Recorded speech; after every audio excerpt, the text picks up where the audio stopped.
this is our mock park project for Cook's 2023 CEA class.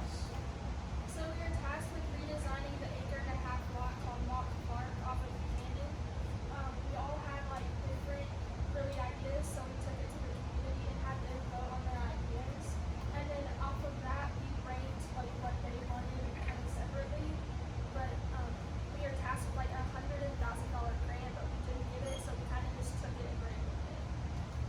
Yeah, so like what we said, we kind of conducted a survey. We went to the 7 kind of most popular places in town, like nice restaurants, Constable, Magnolia, gyms.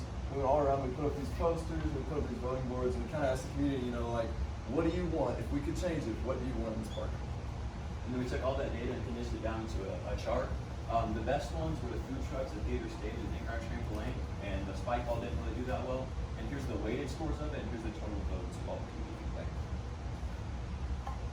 The runoff calculations in this, we predicted the runoff before it was about 8.871 cubic feet per second, and then after it was about 1.2 cubic feet per second. That's a 10-year storm, and then 100-year it was even more. It was 1.6 cubic feet per second down to 2.3. And the drainage is already kind of poor over there, so we know that if we develop it, there's going to be more runoff, obviously, and so we'll probably have to do some kind of underground retention tank to kind of take care of that.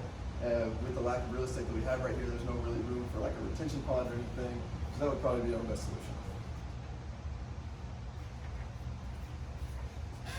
So this is my rendition of Mock Park. As you can see, we kind of have an overhead view as you're rounding that corner from Fredericks, and Buchanan Street runs that way. My individual criteria and constraints, I had to keep the Heritage Museum, and I had to keep the gazebo, and my goal was to kind of increase the appeal and add attractions while leaving still the historical. Like the spring, I didn't touch the spring, and like I said, the gazebo and the historical building stayed the same. My parking lot, I had my parking lot right down here, coming off Buchanan Street. It's a one-way parking lot. I've got 24 spaces and 3 handicap spaces. It runs right into my centralized walkway. I knew I needed to have some kind of a bigger parking lot if I was gonna have more people come to the park. My food truck, I've got kind of a food truck drive coming right down here. It's got room for plenty of food trucks. I've got 6 right now. It's got centralized seating so you can grab your food and eat. Together, my parking lot and my food truck, they're roughly like 18,500 square feet in total.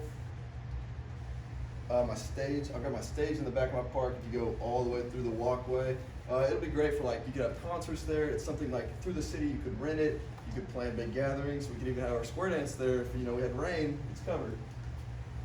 Here's the day view from inside the stage and the night view from inside the stage. So it's very lit. There's a large seating area. You can bring your blanket, bring your lawn chair, kind of just camp out and do what you need to do. A playground.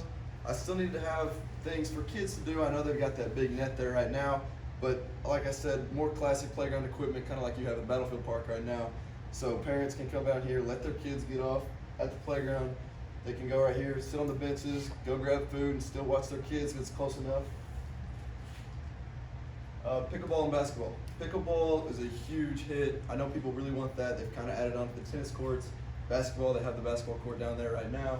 We kind of wanted to revamp it, maybe even throw a mural on it, give it a little color. I know pickleball, like I said, super important.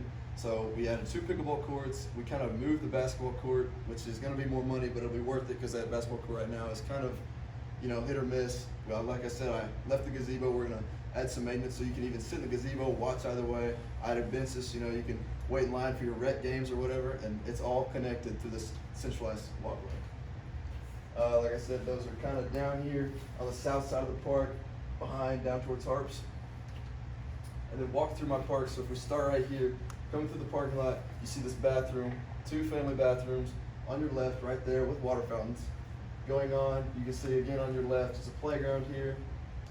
As we move through it, you come up here on your right, you see the pickleball courts, you see the basketball court, and then lastly is the stage down there on the left. So like I said, I just really wanted to take the feedback from the community, see what they wanted. I kind of wanted to have, you turn in right here, you see this park, you think, okay, we're going right down to downtown Prairie Grove.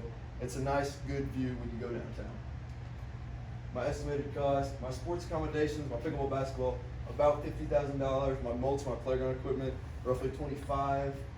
Lighting and path, $30,000 just for kind of the materials for the poles and the lights. My public bathroom is about $17,500, and then miscellaneous about $10,000. And if we can kind of start, we can do it in stages. If we want to go ahead and do asphalt for both the parking lot and the food truck drive, it'll be about $75,000, putting us total at about $205,000.